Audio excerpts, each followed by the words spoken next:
Hello friends, it's মহুয়া ব্লগে তোমাদেরকে স্বাগত জানাই। আগের দিনের যে ভিডিওটা তোমরা দেখেছিলে তারা জানো যে আমি প্যাকিং করেছিলাম হিমাচল প্রদেশে ঘুরতে যাব, তাই অর্থাৎ কুলু মানালি সিমলা। তো আমরা সরাসরি কিন্তু এখানে আসিনি, আমরা আগের দিন রাত্রিবেলা প্যাকিং করে দমদমে ছিলাম। রাত্রিবেলা মানে দমদমে আমাদের ফ্ল্যাট আছে, তো রাত্রিবেলা দমদমে ছিলাম। সকালবেলা উঠে রান্নাবান্না করে খাওয়া দাওয়া হলো। তো রাত্রের জন্যে আমরা চিকেন কষা করে নিয়েছিলাম ট্রেনে খাওয়ার জন্যে। আমাদের ট্রেন ছিল হাওড়া থেকে 7:15-তে। এদিকে রাত্রিবেলা যেহেতু ট্রেনে থাকতে হবে, তো দুপুরের জন্য হালকা খাওয়া দাওয়া হলো। ডাল ছিল, আলু ভাজা ছিল, ডিমের অমলেট ছিল। তো এই সব খেয়ে দিয়ে আমরা রেডি হয়ে নিলাম।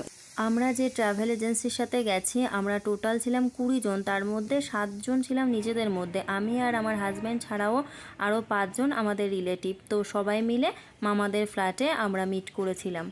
এই যে মামাদের ফ্ল্যাট থেকে বাইরের ভিউটা, আর এই ছাদের উপরে এই যে আমরা এসে একটুখানি রোদ্দুরে হাঁটা চলা করলাম।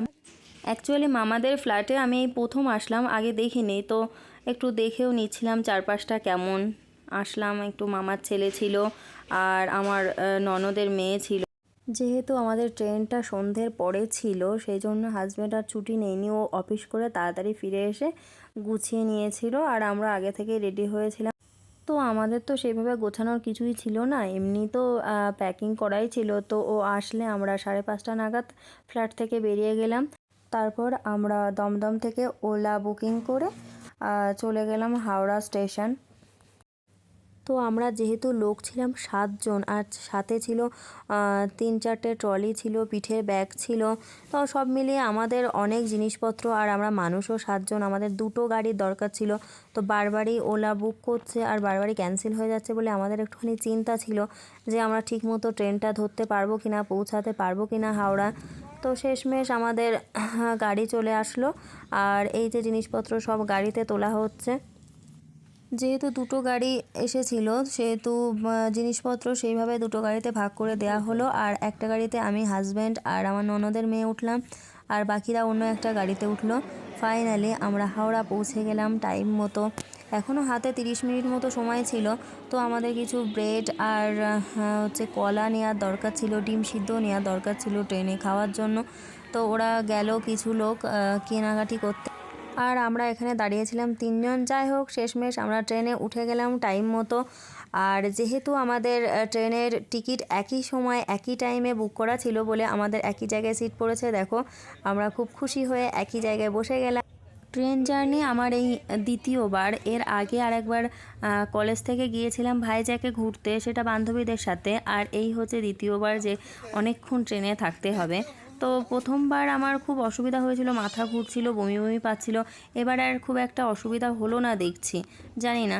যাই হোক, আর এদিকে দেখো আমার ননদ চায়ের জন্য জল রেডি করছে, আর আমাদের সঙ্গে ছিল টি ব্যাগ ছিল, চিনিও ছিল। তো আমরা একটুখানি গরম গরম চা খেয়ে নিলে শরীরটা অনেক ভালো লাগবে মনে হলো, সেজন্য একটুখানি চা খেয়ে নিলাম আমরা।